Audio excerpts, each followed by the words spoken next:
के लिए दी गई है, हमारे मनुष्य को इसलिए दी गई है ताकि हम इससे सीख लें। और आज का जो वचन का जो टॉपिक है वह है गलत लोगों से सीखना। जी हाँ, हम बाइबल में कई ऐसे लोगों के बारे में पढ़ते हैं जिनके बारे में हम जानते हैं जो कि बहुत अच्छे, जिन्होंने अच्छे कर्म किए और उन्होंने अपना फल पाया। और हम आज यहाँ पे चर्चा करने वाले हैं उन लोगों के विषय में जिन्होंने गलतियाँ की, जो विनाश के द्वार पे खड़े हो गए। लेकिन परमेश्वर, हमारा प्रेमी परमेश्वर, वह कभी नहीं चाहता था कि उसकी प्रिय क्रिएशन, हम जो है परमेश्वर के स्वरूप में बनाए गए हैं।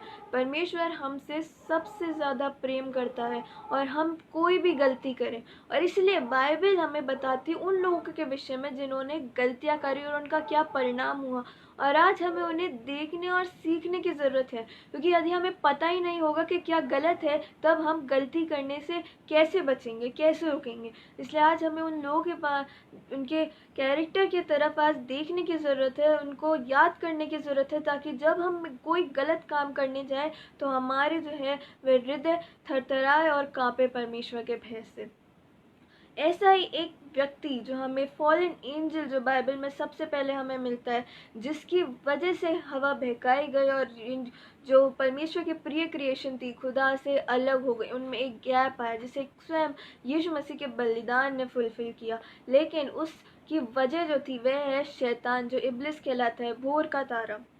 हम उसके विषय में देखेंगे। उत्पत्ति 3 अध्याय पहले वचन में वह हमसे कहता है, यहोवा परमेश्वर ने जितने बनेले पशु बनाए थे उन सब में सर्प धूत था। उसने स्त्री से कहा, क्या सच है कि परमेश्वर ने कहा तुम इस वाटिका के किसी वृक्ष का फल ना खाना, वरन परमेश्वर आप जानता है कि जिस दिन उसका फल खाओगे उसी दिन तुम्हारी आंखें खुल जाएंगी और तुम भले बुरे का ज्ञान पाकर परमेश्वर के तुल्य हो जाओगे।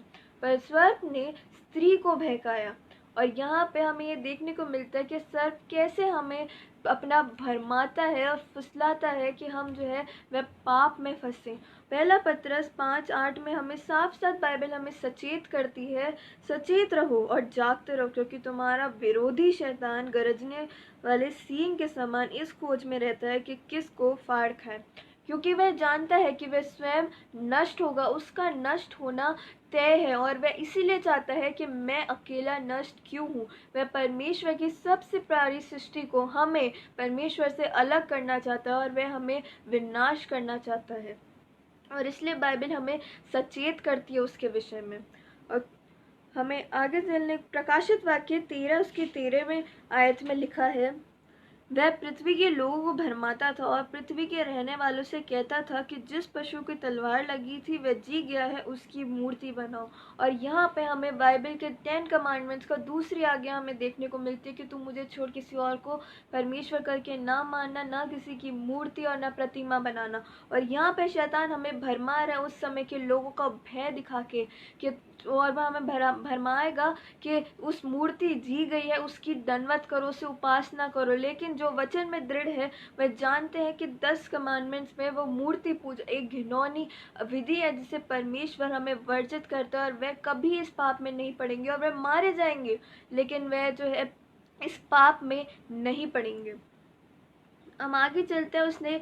हम बाइबल में देखते हैं अय्यूब नामक एक धर्मी पुरुष की भी उसने ही परीक्षा की थी। और हम यहाँ भी देखते हैं, यहाँ एक चीज़ और देखेंगे कि यहाँ पे शैतान जो है हमें उस अय्यूब के लिए विषय में परमेश्वर से पहले उससे परमिशन लेने गया था, उसे बताने गया था। और जब परमेश्वर ने उसे दी कि देख सब तेरे हाथ में है, सिर्फ उसका प्राण और उसकी बॉडी छोड़ देना, तब उसने उस पर अपना बाड़ा, जब परमेश्वर ने उससे बाड़ा हटाया तब उसने उस मनुष्य पे है प्रहार किया। और यहाँ हमें देखने की ज़रूरत है क्या हमारा कनेक्शन गॉड से हम इतने रिलेटेड हैं कि हमारे लिए परमेश्वर वहाँ पे कह सकेगा। और कभी कभार जब हम इन परेशानियों में गिरते हैं तब शायद परमेश्वर स्वयं एक आत्मिक तौर में एक युद्ध चल रहा होता है परमेश्वर के और उस आत्मिक शक्तियों के विरुद्ध जो हमें नहीं दिखता, और हम जो है अपने मन में कल्पनाएं करते हैं कि शायद हमने कुछ किया है, शायद हम बुड़बुड़ाने लगते हैं, शायद परमेश्वर पे कुछ किया है।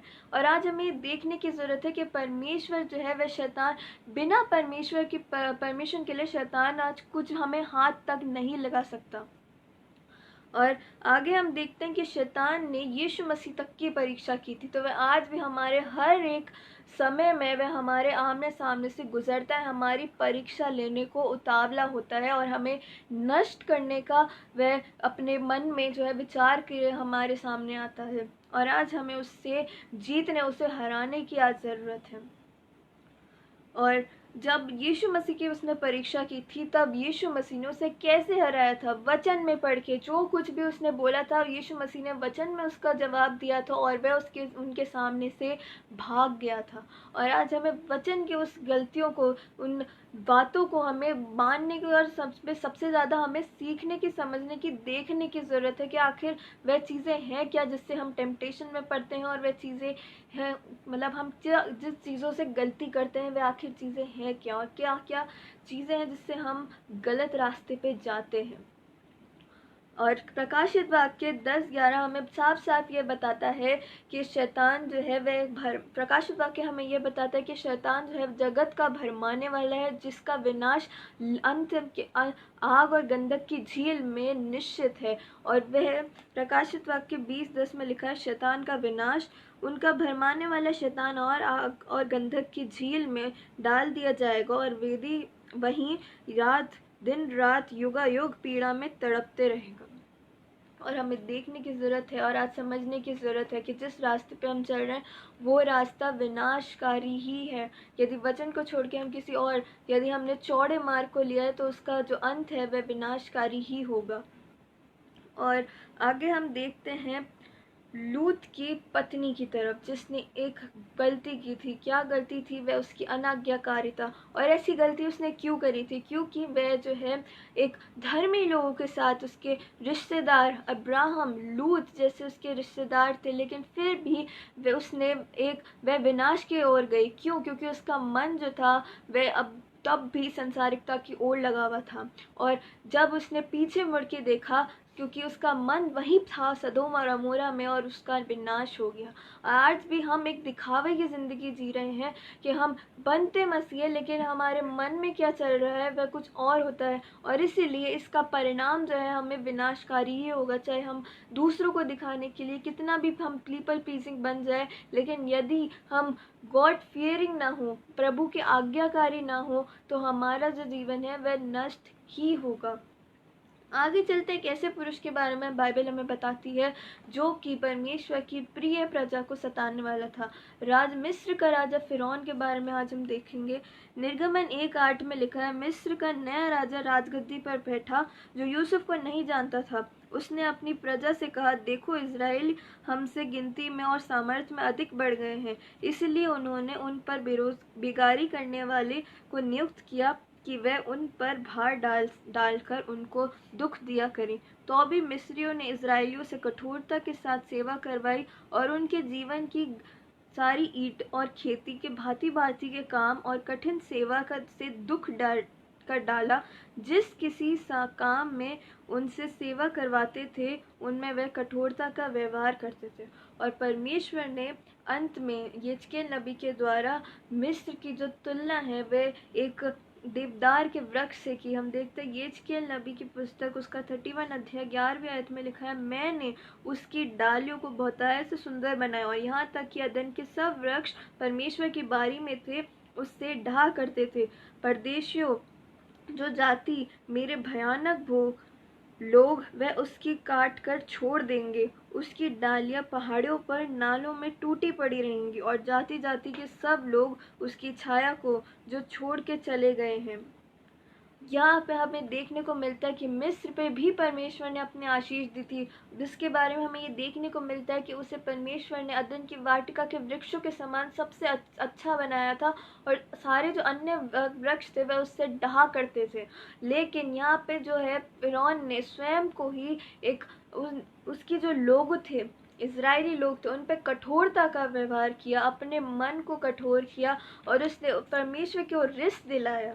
और परमेश्वर उसकी तुलना एक मगरमच्छ से करते हैं। यिजकेल नबी उसका 32 अध्याय में लिखा है, परमेश्वर यहोवा यूँ कहता है, मैं बहुत सी जातियों की सभा के द्वारा तुझ पर अपना जाल फैलाऊंगा और वे तुझे मेरे महाजाल से खींच लेंगे।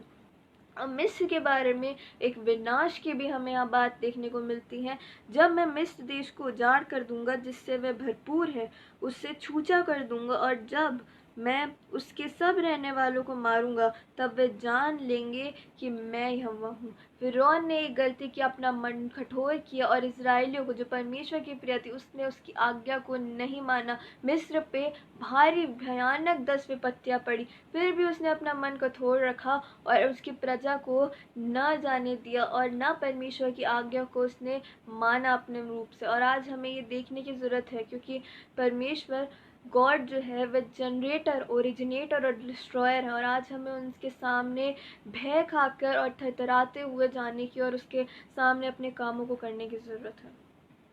तीसरी बार हम ऐसे देखेंगे उन लोगों की तरफ जो कि इजरायली लोग थे। हम जानते हैं कि उन्होंने बहुत ज़्यादा गलतियां करी जो परमेश्वर के प्रिय होने के कारण भी, और उन्होंने परमेश्वर स्वयं उन्हें संबोधित करता है विरोधी, विश्वासघाती से, और अनेकों अनेक ऐसी बातों से हमें इन लोगों को संबोधित करता है जो एक समय में परमेश्वर के प्रिय प्रजा थी। उन्होंने क्या क्या गलतियां की, पहले हम देखेंगे निर्गमन 32 में कि उन्होंने सोने का बछड़ा बना लिया, जबकि निर्गमन परमेश्वर को रिस दिलाते रहे। निर्गमन 32 के फर्स्ट में जब लोगों ने देखा कि मूसा को पर्वत से उतरने में विलम्ब हो रहा है, तब वह हारून के पास इकट्ठा होकर कहने लगे, अब हमारे लिए देवता बना जो हमें आगे आगे चले, क्योंकि उस पुरुष मूसा को जो हमें मिस्र देश से निकाल ले आया, हम नहीं जानते क्या हुआ। पहले हमें यह आदेश मिल चुका था कि मूर्ति पूजा एक घृणित विधि है, फिर भी उन्होंने यहाँ पे हारून से कह रहे हैं कि हमें एक और नया देवता दे, क्योंकि जो परमेश्वर था, मूसा था, वह कहाँ गए हमें नहीं पता। हमें विश्वास तब भी नहीं था और हमें आज भी विश्वास नहीं कि वह हमें और भी छुटकारा देगा। और हमें देखने को मिलता है उससे पहले अध्याय में निर्गमन 23:13 में, जो कुछ मैंने तुमसे कहा है उसमें सावधान रहना और दूसरे देवताओं के नाम की चर्चा भी ना करना, वरन वे तुम्हारे मुंह से सुनाई भी ना दे।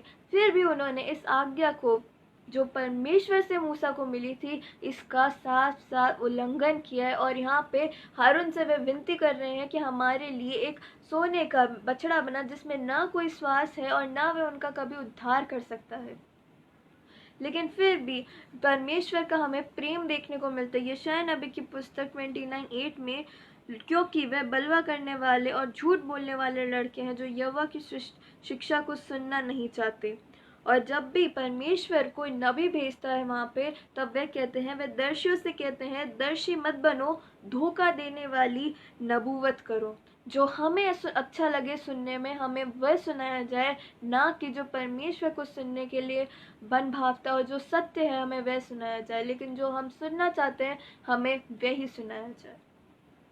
और खुदा जो परमेश्वर है वह उनसे कहता है, तुम लोग जो मेरे इस वचन को निकम्मा जानते हो और अंधेर और कुटिलता पर भरोसा करके उन्हीं पर टेक लगाते हो, इस कारण ये अधर्म तुम्हारे लिए ऊंची दीवार का टूटा हुआ भाग होगा, जो फाटक गिरने पर हो वह अचानक पल भर में गिराया जाएगा। और परमेश्वर यहाँ पे हमें लोगों को चेतावनी दे रहा है कि तुम मेरे वचन को अनदेखा कर रहे हो, तुम वह सब बातें कर रहे हो जो कि वचन में नहीं है, लेकिन तुम्हारे सुनने और देखने के लिए अच्छा है। वह भरमाए जा रहे थे और वह परमेश्वर उन्हें समय समय पर सावधान कर रहा था, लेकिन फिर भी उन्होंने एक बार भी अपने परमेश्वर की ओर नहीं सुनी। और इसलिए हम देखते हैं यरूशलेम का पतन और कैसी विपत्तियां उन पर, इजरायली लोग पे जो परमेश्वर की प्रिय प्रजा थी, उन पर पड़ी। बाइबल हमें बताती है, यिर्मयाह नबी की पुस्तक उसके 17 के 5 आयत में लिखा है, यहोवा यूँ कहता है, श्रापित है वह पुरुष जो मनुष्य पर भरोसा रखता और उसका सहारा लेता, जिसका मन यहोवा से भटक जाता है। और यहाँ पे बाइबल हमें बताती है कि यदि तुम एक मनुष्य से अपेक्षा करते हो कि वह तुम्हारा उद्धार करे, वह तुम्हें एक उद्धार के जो द्वार पे, जो सिर्फ और सिर्फ देना परमेश्वर के हाथ में है, वह तुम्हें वहाँ पर ले जाए, तो तुम जो है श्रापित हो। और आगे हमें देखने को मिलता है, धन्य है वह पुरुष जो यहोवा पर भरोसा रखता है, जिसने परमेश्वर का अपना आधार माना हो। यहाँ पे साफ साफ बाइबल हमें बताती है कि किस चीज़ में हमसे गलती हो रही है, किन चीज़ उनसे गलत की। उन्होंने गलती की एक मनुष्य को, एक उस बछड़े को जो है अपना पूरा परमेश्वर देवता बनाकर उन्होंने घृणित मूर्ति पूजा पर अपना विश्वास किया, और ना जाने कितने नबियों पे जो परमेश्वर के नाम से स्वयं को आते हुए बताते थे, जो कि झूठे भविष्यवक्ता थे, उन्होंने उस पर विश्वास किया। और वो जो कहते थे कि तुम्हारा तो बिल्कुल कोई नाश नहीं होगा, तुम तो और अच्छी उन्नति उन पर उन्नति पाओगे, उन्होंने उसका विश्वास किया, ना कि अपने परमेश्वर के जीवित कलाम को और उन नबियों को जो स्वयं परमेश्वर ने भेजे।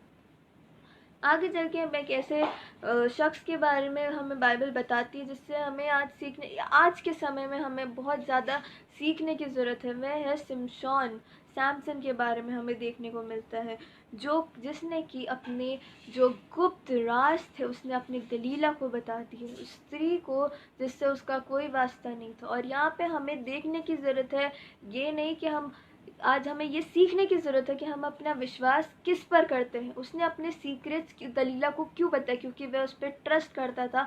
लेकिन आज हमें ये देखने की ज़रूरत है कि हम किस पर ट्रस्ट कर रहे हैं, और जब परमेश्वर के कामों में वह जो व्यक्ति है वह हमें परमेश्वर में बढ़ा रहा है या परमेश्वर से हमें दूर ले जा रहा है।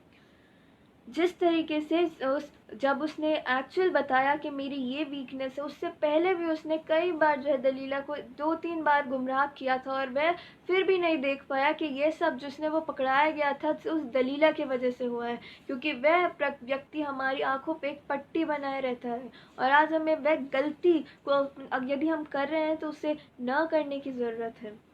हम देखते हैं न्यायी उसका 4 अध्याय 17 वचन में लिखा है, तब उसने अपने मन का सारा भेद खोलकर उससे कहा, मेरे सिर पर छुरा कभी नहीं फिरा, क्योंकि माँ के पेट से मैं परमेश्वर का नाज़िर हूँ। यदि मैं मुँह जाऊँ तो मेरा बल इतना घट जाएगा कि मैं साधारण मनुष्य के समान हो जाऊँगा। और आज हम देख रहे हैं ये बात कि जब उसने यह बात कही उसके बाद तुरंत उसके साथ क्या क्या हुआ, और वह उसकी विनाश और मृत्यु हुई। लेकिन परमेश्वर के सामर्थ्य से वह अपने साथ साथ उन सब लोगों, फलिश्तियों के जो बहुत बड़े बड़े लोग थे, उन सब को लेकर अपने मर गया, उसकी मृत्यु हो गई। और हमें बाइबल जो है सावधान करती है कि हम किस पर ट्रस्ट कर रहे हैं, कौन हमारे लिए ट्रस्टवर्दी है, कौन हमें परमेश्वर से दूर ले जा रहा है। आगे चल के बाइबल हमें बताती है दाऊद और सुलेमान राजा की गलतियों के बारे में, जो कि हमें हमारे लिए एक बहुत बड़ा लेसन है। जो इतने बड़े और इतने अभिषिक्त लोग भी अपने जीवन में ठोकर खाते हैं और वह भी भटक जाते हैं अंत में आते समय। दाऊद के जीवन में हम देखते हैं, और जब उसके नातान नबी उससे यह बताने आता है तब वह पश्चाताप करता है, और वह पश्चाताप करता है और वह करता ही जाता है। इसका मतलब यह है कि उसने अपने जीवन को बदल रहा है, वह नई सृष्टि हो जाता है उसके बाद, और इसलिए परमेश्वर उसे प्रेम करते हैं और उसे माफ़ी देते हैं। और सुलेमान जो उसका दूसरा पुत्र होता है, स्त्री से उसको राजा बनाते हैं, और परमेश्वर स्वयं उसे अपने पुत्र से संबोधित करते हैं। और यदि हम उसके जीवन में देखें तो वह इतना बुद्धिमान राजा, वो भी आखिर में जाकर सिर्फ और सिर्फ उन मूर्तियों के सामने, घृणित मूर्तियों के सामने दंडवत करने की वजह से वह भी एक ठोकर का कारण बन जाता है। सुलेमान राजा के जीवन की भी यदि हम गलती देखें तो वह यही थी कि उसने अपने परमेश्वर के जिंदा कलाम को, वचन को जो है वह छोड़ दिया लास्ट के टाइम में। और आज हमें यह गलती नहीं करनी है, क्योंकि हमारे पास जीवित कलाम है। हमें इसे अपने अंत तक, जब से हम इसे पढ़ना स्टार्ट किया है तो एंडिंग इसे पकड़े रहना है, ना कि इधर उधर अपनी आंखें दिखानी है इसके अलावा। और छठवां जो इंसान हम देखते हैं, एक ऐसा व्यक्ति जो कि मूर्ति पूजक, बाइबल में सबसे बड़ा मूर्ति पूजक यरोबाम के बारे में यदि हम देखें, क्योंकि हम जानते हैं कि 10 कमांडमेंट्स में हमें क्या दिया गया, क्या लिखा गया है कि तू मुझे छोड़ किसी और को अपने परमेश्वर के तुल्य ना बनाना, ना किसी की मूर्ति का खोदना, ना प्रतिमा बनाना जो स्वर्ग में या फिर पृथ्वी में नीचे है। और पहला राजा 13:34 में हम ये देखने को मिलता है, यह बात यरोबोआम के घराने पर पाप ठहरी, इस कारण उसका विनाश हुआ और वह धरती पर से नष्ट किया गया।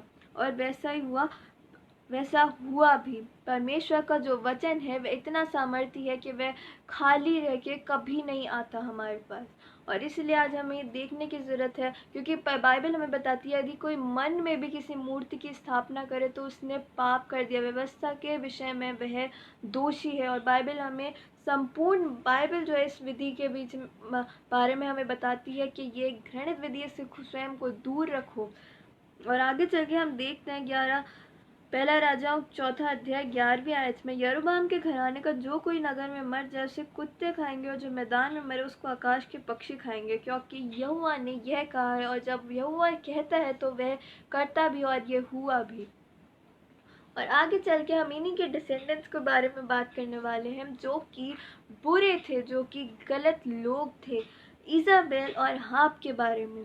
पहला राजा 18वां अध्याय 17वीं आयत में हम देखते हैं, एलिया को देखते ही आहाब ने कहा, हे इज़राइल के सिताने वाले, क्या तू ही है? यहाँ लोग जो है परमेश्वर के लोग को, यहाँ आहाब एक घृणित लोग जिसने अपना पाप किया है, एक पापी पुरुष जो है एलिया नबी को यह कह के बोलता है कि हे इज़राइल के सताने वाले।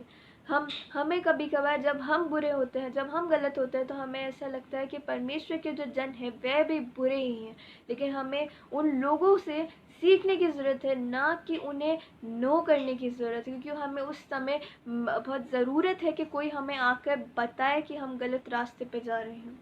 उसने उससे कहा, मैंने इज़राइल को कष्ट नहीं दिया, परंतु तू ही ने और तेरे पिता के घराने ने दिया है, क्योंकि तुम यहोवा की आज्ञाओं को टाल कर बाल देवताओं की उपासना करने लगे। पहला राजा 18वां अध्याय 3 और 13 आयत में लिखा है, साफ साफ उपध्याय ने बताया है कि इजाबेल जो है परमेश्वर के नबियों का घात करती थी, उनकी मृत्यु उन्हें मार देती थी, और फिर भी वह अपने पाप को छुड़ा और छुपाने में लगा है।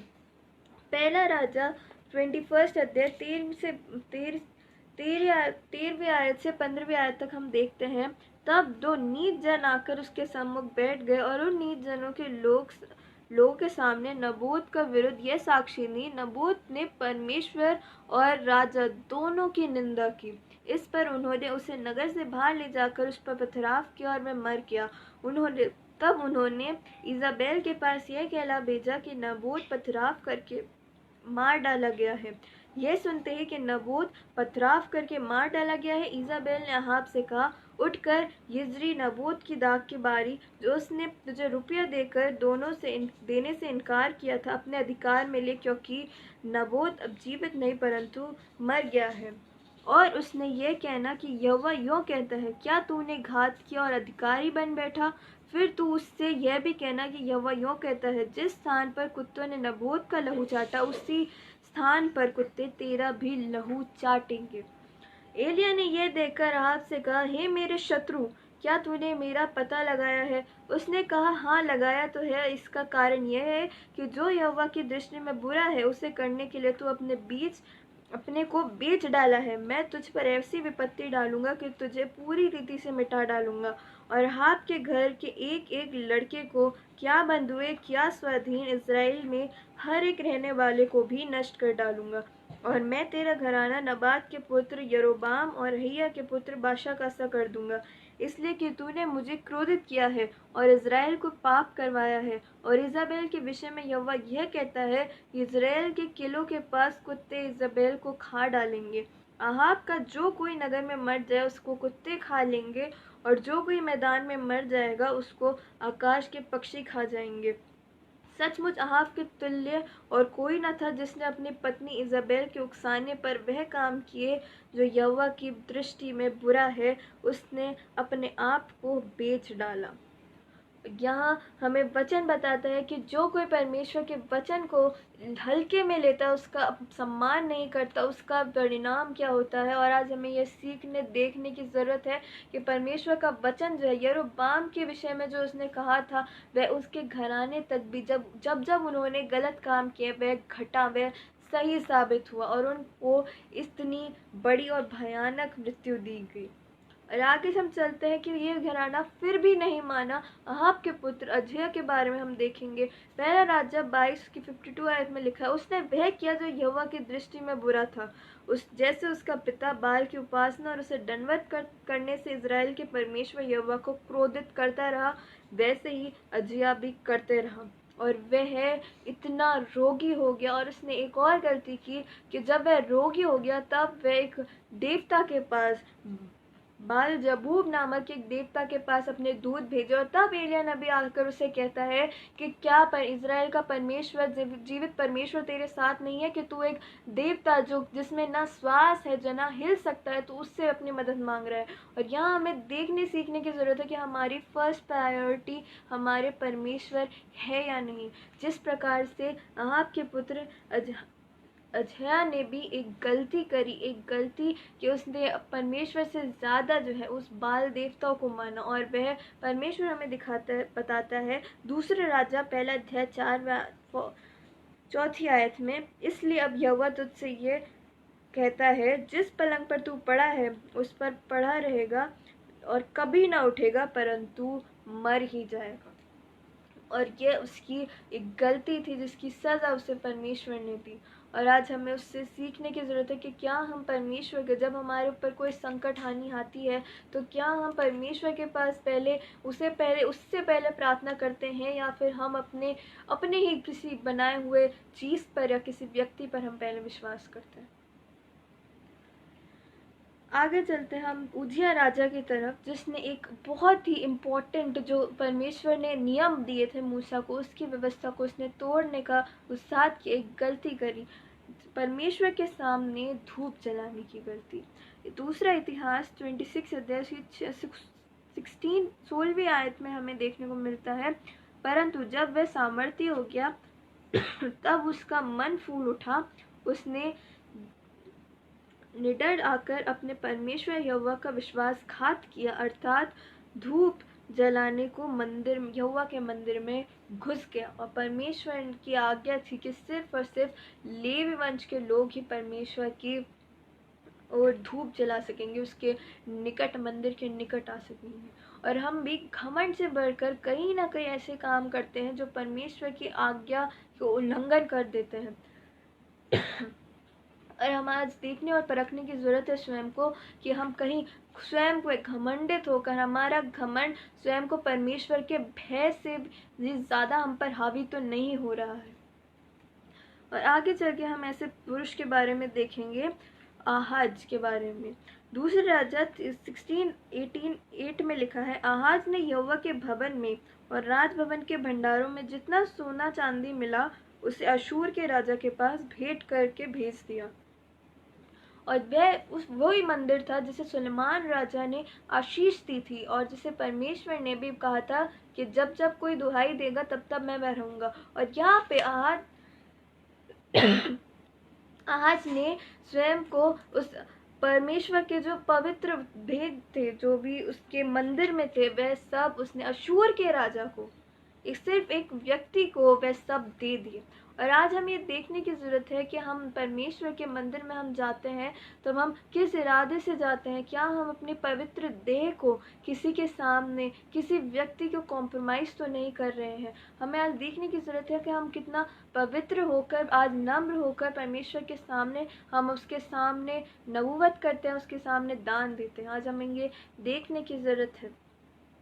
आगे चल के हम ऐसे व्यक्ति के बारे में देखते हैं, यहोयाकीम। दूसरा राजा 23:37 में लिखा है, उसने ठीक अपने पुरखों के समान बुरा है वह किया जो यहोवा की दृष्टि में बुरा है, और अपने शत्रुओं से वह हावी हुआ, ही वॉज कैप्चर्ड बाय नबूकदनेस्सर।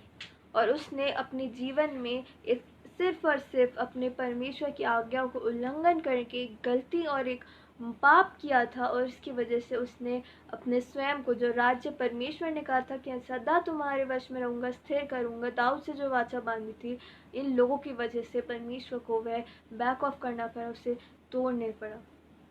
आगे चल के हम इसी का चाचा के बारे में हम देखते हैं, सिदकिय्याह, जिसे मंत्या भी कहा जाता है। दूसरा राजा 24:19 में लिखा है, उसने ठीक यहोयाकीम की लीक पर चलकर वही किया जो यहोवा की दृष्टि में बुरा है, और उसको क्या महापाप जो है उसे दंड दिया गया। बेबीलोन के राजा ने उसकी कैप्चर किया, और साथ ही साथ उसके सामने उसके बच्चों तक को मार डाला, और उसका जो राज, उसकी आंखें जो है वह फोड़ डाली। और हमें देखने की ज़रूरत है कि हमारा आज का किया हुआ पाप हमारे आगे की पीढ़ी तक कहीं पास ऑन तो नहीं हो रहा, वह उनके लिए कहीं घातक तो साबित नहीं हो रहा। और ऐसे ही चल के हम आगे चलते एक और ऐसे व्यक्ति की तरफ जिससे बाइबल हमें एक सीख दे रही है, नबूकदनेस्सर राजा, जो स्वयं को परमेश्वर के तुल्य बनाना चाहता था। हम दानियल उसके चौथे अध्याय की 25वीं आयत में देखते हैं कि तू मनुष्य के बीच से निकाला जाएगा और मैदान के पक्षियों के संग रहेगा, तू बैलों के समान घास चरेगा और 7 युग तुझ पर बीतेंगे, जब तक कि तू जान न ले कि मनुष्य के राज्य में परम प्रधान ही प्रभुता करता है और जिसे चाहे वह उसे देता है।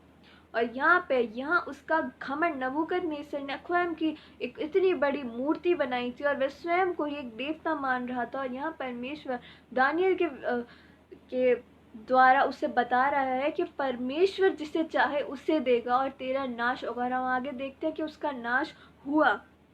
दानियल 4:33 में लिखा है, उसी घड़ी वह बेचैन वो वचन नबूकदनेस्सर के विषय में पूरा हुआ। वह मनुष्य में से निकाला गया और बैलों के समान घास चरने लगा और उसकी देह आकाश की ओस में भीगती थी, यहाँ कि उसकी बाल उकाब पक्षियों के परों और उसके नाखून चिड़ियों के पंजों के समान बढ़ गए। और उसके साथ वही हुआ, उसका घमंड और उसका वो जो ईगो और एटीट्यूड था वह परमेश्वर के सामने झुक गया, क्योंकि हम जानते हैं कि स्वयं परमेश्वर से बड़ा और कोई नहीं है। और उसने स्वयं को उठाने की कोशिश की और उसका जो है वह बहुत ही बुरा हाल हुआ जो हम देखते हैं। और उसी का पुत्र बेलशस्सर हम देखते हैं दानियल 5:22-23 में, तो भी हे बेलशस्सर, दानियल उसे बता रहा है कि तेरी क्या गलती है, तूने कितना बड़ा पाप किया, उसे अवेयर कर रहा है। तू जो उसका पुत्र है और यह सब कुछ जानता था, तो भी तेरा मन नम्र न हुआ, वरन तूने स्वर्ग के प्रभु के विरुद्ध सिर उठाकर उसके भवन के पात्र मंगवाकर अपने सामने रखवा लिए और अपने प्रधानों और रानियों और रखैलियों समेत तूने उनमें दाखमधु पिया और सोने चांदी पीतल लोहे काठ और पत्थर के देवता, जो ना देखते ना सुनते ना कुछ जानते, उनकी तो स्तुति भी परमेश्वर के उनकी तो स्तुति की, परंतु परमेश्वर जिसके हाथ में तेरा प्राण है और जिसके वश में तेरा सब चलना फिरना है, उसका समान तूने नहीं किया। और यहाँ दानियल उसे सेल्फ रियलाइजेशन बता रहा है कि तूने क्या किया है। कभी कभी हम परमेश्वर को टेक इट एज ग्रांटेड ले लेते हैं, और ये उसकी भी गलती थी। और यहाँ पे दानियल ने भविष्यवाणी की और वह पूरी हुई, उसी रात में मार डाला गया। और आज हमें देखने की जरूरत है कि क्या हम स्वयं को, इस परमेश्वर को टेक इट एज ग्रांटेड ले रहे हैं? क्या हम उसी के विषय में ठट्टा के कारण तो नहीं बन रहे हैं? क्या हम भरमाए तो नहीं जा रहे हैं? आगे चल के हम उनके बारे में देखते हैं, भविष्यवाणियों में देखते हैं जो बाइबल हमें बताती है। और स्वयं परमेश्वर यीशु मसीह हमसे बता रहा है वचन में। और उससे पहले हम देखते हैं कि हम कैसे भरमाते हैं। हम एक पिक्चर को देखते हैं जो हमें सोशल मीडिया पे बहुत ज़्यादा दिखती है। शैतान और यीशु मसीह के हाथ में वे पंजा लड़ा रहे हैं और यहाँ पे लिखा होता है टाइप एमेन। ये हमें भरमाने के लिए बात है, क्योंकि प्रकाशित वाक्य यदि कोई पढ़ता है, वह जो वचन का ज्ञान पढ़ता है वह सब जानता है। और वचन में लिखा है कि जब सब अंत और विनाश का दिन आएगा, जब एक स्वर्गदूत जो है उसने चाबी ली और शैतान को बांधा और वह नर्क में डाल दिया गया, वह उस आग और गंधक में डाल दिया गया। वहाँ पे कोई ऐसी बात नहीं मिलती कि वहाँ पे कोई युद्ध हो रहा है। और यीशु मसीह वहाँ पे सिर्फ और सिर्फ परमेश्वर के दाहिनी ओर बैठे थे। और यहाँ पे हमें दिखावा और हमें भरमाया जा रहा है, क्योंकि शैतान जो है वह इतना सामर्थ्य नहीं कि वह कभी भी परमेश्वर के सामने बलवा करने पाएगा। और हम देखते हैं कि मिकाएल और गैब्रियल, इन सब की जो सेना है वह परमेश्वर के सामने दिन और रात उसकी स्तुति करती है। तो कैसे शैतान जो है वह युद्ध कर लेगा उनके सामने? और आज हमें इस तौर पे कि यदि कोई कहे कि मैं नहीं भरमाया जा रहा, तो आज आप भरमाए जा रहे हैं। और हमें ये अवेयर होने की ज़रूरत है। और परमेश्वर का जो वचन है वह ही हमें अवेयर कर सकता है। और हम गलती ये करते हैं कि हम वचन से ज़्यादा किसी को प्रायोरिटी देते हैं। आगे चल के यीशु मसीह स्वयं हमसे बोलते हैं शास्त्री और फरीसियों के बारे में। मत्ती 23:13 में यीशु मसीह शास्त्री और फरीसियों को, जो धर्म गुरु माने जाते, उनको किस नाम से संबोधित करता है? कपटी के नाम से। हे मत्ती 23:13 में लिखा है, हे कपटी शास्त्री और फरीसी हो, तुम पर हाय, तुम मनुष्य के लिए स्वर्ग के राज्य को द्वार बंद करते हो, ना तो स्वयं ही उसमें प्रवेश करते हो, ना उसमें प्रवेश करने वाले को प्रवेश करने देते हो। और ये एक बड़ी बात है जो यीशु मसीह हमें बताना चाह रहे हैं कि वह जो लोग हैं जो दिखावा करते हैं, स्वयं को परमेश्वर के दास बताते हैं, स्वयं को परमेश्वर का रूप बताते हैं, जो स्वयं को बोलते हैं कि हम परमेश्वर के द्वारा चुने हुए हैं, भेजे गए हैं, वह ना स्वयं, यहाँ पे लिखा है, ना स्वयं परमेश्वर करते हैं, कि वे स्वयं ही स्वर्ग के राज्य में प्रवेश नहीं कर पाएंगे, और वे जो लोग करने वाले हैं उन्हें भी नहीं करने देते हैं। वह परमेश्वर यीशु मसीह हमें कहते हैं, हे सापो, हे करोतों के बच्चों, तुम नर के दंड से कैसे बचोगे। उन्हें परमेश्वर उन्हें संबोधित करते हुए ये बोल रहे हैं। और आगे अंत में हम एक ऐसे व्यक्ति के बारे में देखते हैं जिसने सिर्फ एक गलती करने के उसने सिर्फ एक गलती करी, और उसका जो स्थान था, जो यीशु मसीह ने उसे इस स्थान में बिठाया था, वह स्थान उसका चला गया, और आज वह एक श्राप का कारण है। यहूदा इस्करियोती के बारे में हम बात करने वाले हैं, जिसने सिर्फ और सिर्फ अपने क्रोध में आकर, अपनी एक्सपेक्टेशंस के चलते यीशु मसीह को पकड़वा दिया गया। लूक का 23:13 तीसरी आयत में लिखा है, तब शैतान यहूदा में समाया, जो इस्करियोती कहलाता है और बाहर 12 चेलों में गिना जाता है। उसने जाकर प्रधान याजकों और पहरुओं के सरदार के साथ बातचीत की कि उसको किस प्रकार हाथ पकड़ाएं। वे आनंदित हुए और उसे रुपये देने का वचन दिया, और उसने अपने गुरु को, जिसका वो चेला था, उसको पकड़वा दिया गया सिर्फ चंद रुपयों में। क्यों? उसकी गलती क्या थी कि उसने, जब एक लेडी, जो एक स्त्री थी, यीशु मसीह पर अपना इत्र लो रही थी उसके पैरों पे, तब उसने ये कहा कि तू इत्र वेस्ट क्यों कर रही है। और तब यीशु मसीह ने कहा था कि कंगाल तुम्हारे साथ रहेंगे, लेकिन मैं तुम्हारे साथ नहीं रहूँगा। और उसने तभी यीशु मसीह से बलवा किया, और वह अपनी एक्सपेक्टेशन, क्योंकि उसकी एक्सपेक्टेशन यीशु मसीह से कुछ और थी, और उसके चलते उसको वह अच्छा नहीं लगा, उसकी दृष्टि में वह बुरा था, और इसलिए उसने बलवा किया, और उसने एक जो गॉड का जो मास्टर प्लान था उसमें एक बहुत ही नेगेटिव भूमिका निभाई। उसकी गलती ये थी कि कभी कभी जो सही है वही हो, जब वह नहीं होता तो हम देखते हैं और हम कुड़कुड़ाते हैं और परमेश्वर को दोष देने लगते हैं, और हम कहीं ना कहीं हमारे कार्यों से यीशु मसीह को सूली पर वापस टंगा देते हैं। और आज हमें ये सुनने की, सचेत होने की और वचन में दृढ़ होने की ज़रूरत है कि हमारा विश्वास बाइबल में बना रहे। कौन कहता है कि हमें उद्धार पाएंगे, और कौन कहता है कि हमें उद्धार मिल गया? उद्धार देना परमेश्वर का काम है, लेकिन पश्चाताप और विश्वास करना सिर्फ ये हमारे काम है।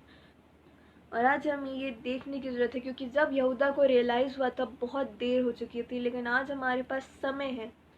इस समय, ये जो समय है, ये हमें देखने की और रियलाइज़ करने की ज़रूरत है। हमें खुद को सचेत और अवेयर करने की ज़रूरत है कि क्या हम गलत कर रहे हैं, और आज सीखने की ज़रूरत है जो गलती इन लोगों ने करी, क्या हम वह गलती कर रहे हैं, और यदि कर रहे हैं तो उससे कैसे फिरें, और अपने परमेश्वर को, जो हमें उद्धार देना चाहता है, उस उद्धार के लिए हम आज उस पर विश्वास करें और वचन और पश्चाताप करते रहें। हमने पश्चाताप किया नहीं, बल्कि करते रहें। तो इस वचन के माध्यम से प्रभु आप सभी को बहुतायत से आशीष दे, और धन्यवाद। आइए हम प्रार्थना करके इस वचन की समाप्ति करें। धन्यवाद धन्यवाद धन्यवाद करते हैं, सारी स्तुति के योग्य पिता परमेश्वर, हम आपका लाखों लाख धन्यवाद करते हैं कि आपने हमें सुंदर समय दिया पिता परमेश्वर, कि हम आपके नाम के वचन को ले सके पिता परमेश्वर, और आपकी स्तुति आराधना करने वाले हो सके पिता परमेश्वर, इस संगति के रूप में आपके साथ होने वाले हो सके पिता परमेश्वर। होने दीजिए कि जो वचन आपने मेरे मन में डाला पिता परमेश्वर, वह सामर्थ की कटनी कर पाए पिता परमेश्वर। जिसने भी जो विनाशकारी सोच है पिता परमेश्वर, उसे पिता परमेश्वर आपकी हजूरी में, आपके उद्धार में वापस लाने वाले हो सके पिता परमेश्वर। इस वचन को पिता परमेश्वर आप अपने देखते हैं पिता परमेश्वर के इस वचन को जो दुर्बलता से बोया गया पिता परमेश्वर, सामर्थ की कटनी काटने पाए। और साथ ही साथ इस फेसबुक पेज के लिए हम प्रार्थना करते हैं, we are the helicals of Theos के लिए, कि यहाँ पेज पे भी आप अपनी आशीष रखिएगा पिता परमेश्वर। इस पेज को आपके हाथों में सौंपते हैं, इस पेज के हर एक एडमिन को आपके हाथ में सौंपते हैं पिता परमेश्वर। और आज के सेशन को भी इस पर आशीष दीजिएगा पिता परमेश्वर, जो कोई इसे देखे वह भी आशीषित हो पिता परमेश्वर। इस छोटी सी प्रार्थना विनती को आपके बेटे मुझे यीशु मसीह के नाम से मांगते हैं, सुनिए ग्रहण कीजिए पिता, आमीन। थैंक्स।